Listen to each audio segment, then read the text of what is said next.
The morning sun had barely lifted itself over the city when Rowan Hale realized that some days arrived already bruised, aching with trouble before a single mistake was made. He stood outside the glass tower where he worked as a facilities supervisor, coffee gone cold in his hand, thinking about daycare fees, unfinished homework, and the quiet heaviness of being both mother and father to a 7-year-old who still slept with the hallway light on. Rowan had learned to move through life carefully, like someone carrying a full glass across a crowded room, because one spill could ruin everything. He never imagined that before the day ended, he would step into a moment that would change not just his life, but the heart of the woman who unknowingly watched him every single day. Before we continue, if you believe in kindness, second chances, and the quiet power of doing the right thing, please like this video, share it with someone who needs hope, leave a comment, and subscribe to the channel Grandma's Book. Your support keeps stories like this alive. Rowan's world was built on routines. He packed lunches at dawn, walked his daughter Lila to school under a brightening sky, and arrived early to fix what others overlooked. The building buzzed with daytime energy, executives pacing with purpose, sunlight bouncing off polished floors. Above them all worked Elara Whitmore, the company's CEO, known for her sharp mind and unapproachable grace. To Rowan, she was simply the woman who nodded politely in elevators, her eyes often tired despite the power she carried. What he didn't know was that Elara had long noticed him. The way he knelt to speak to his daughter at the lobby bench on school holidays, the way he stayed late without complaint, the kindness he scattered without ever announcing it. Her admiration stayed hidden, locked behind the walls she had built after years of disappointment. That afternoon, during a lunch break soaked in harsh sunlight, Rowan noticed something was wrong. Elara emerged from the cafe across the street with a man whose impatience clung to him like a bad smell. His gestures were sharp, his voice loud enough to turn heads, and Elara's posture had changed, shoulders tight, steps hesitant. Rowan felt a familiar tightening in his chest, the instinct that had guided him through playground bullies and late-night fevers. He didn't know who she was to him beyond a boss who signed paychecks, but he recognized fear when he saw it. Without thinking, he crossed the street, heart pounding harder than it ever did during overtime shifts.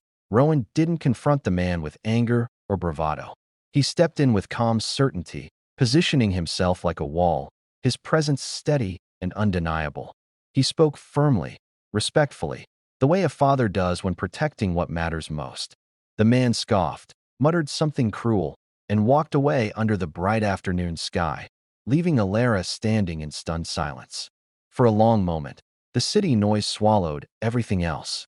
Elara looked at Rowan as if seeing him for the first time, not as an employee, not as a title, but as a human being who had chosen courage without expecting reward. They returned to the office separately, but the air had shifted. Elara spent the rest of the day unable to focus, memories replaying of the way Rowan had stepped in without hesitation.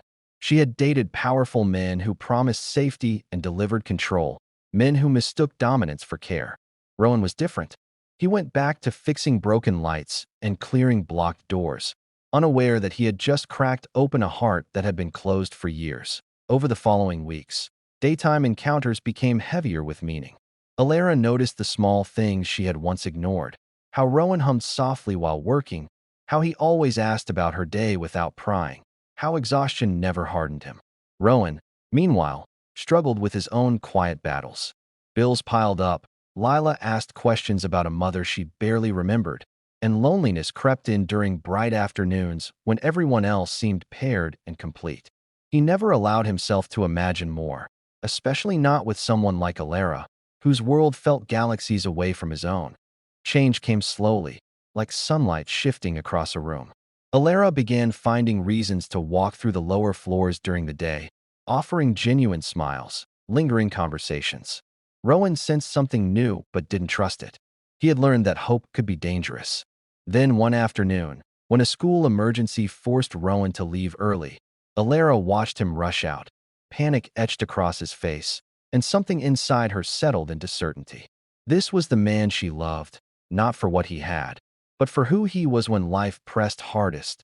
The truth surfaced on a clear, golden afternoon when Elara finally let herself be honest. She revealed her feelings not with grand gestures, but with vulnerability, admitting how that day outside the cafe had changed everything. Rowan was stunned, fear and disbelief colliding with a longing he had buried deep. He confessed his doubts, his responsibilities, his fear of failing again.